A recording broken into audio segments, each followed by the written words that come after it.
कुरुक्षेत्र के युद्ध भूमि में जब चारों ओर शंखनाद हो रहा था और दोनों ओर सेनाएं आमने सामने खड़ी थी, तभी अर्जुन का मन विचलित हो उठा। अपने ही सगे संबंधियों, गुरुजनों और मित्रों को सामने देखकर अर्जुन का धनुष हाथ से छूटने लगा। हृदय में भय, मोह और करुणा का तूफान उठ खड़ा हुआ। तब अर्जुन ने श्री कृष्ण से कहा, हे केशव, मैं इस युद्ध को नहीं लड़ सकता।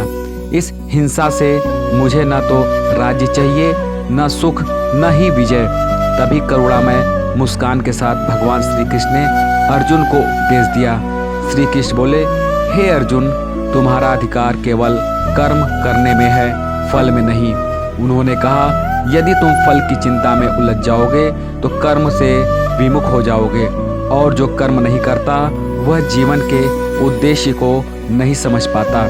श्री कृष्ण ने आगे कहा, कर्म को ही अपना धर्म मानो, कर्म करो, लेकिन अहंकार और आसक्ति को त्याग दो। यह मत सोचो कि जीत होगी या हार, सुख मिलेगा या दुख, बस यह सोचो कि तुम्हारा कर्तव्य क्या है। उन्होंने अर्जुन को समझाया, जो व्यक्ति फल की इच्छा से मुक्त होकर कर्म करता है वही वास्तव में मुक्त होता है। फल की चिंता मन को बांधती है और निष्काम कर्म आत्मा को मुक्त करता है। श्री कृष्ण बोले, जब तुम अपने कर्म को ईश्वर को अर्पित कर दोगे तो कर्म बंधन नहीं बनेगा, वह साधना बन जाएगा।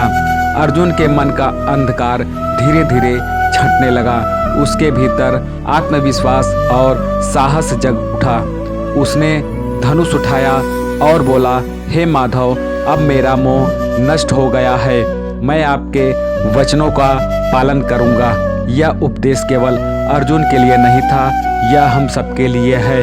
आज श्री कृष्ण हमसे कहते हैं, कर्म करो, फल की चिंता छोड़ दो, ईश्वर न्याय अवश्य करेगा। जय श्री कृष्ण।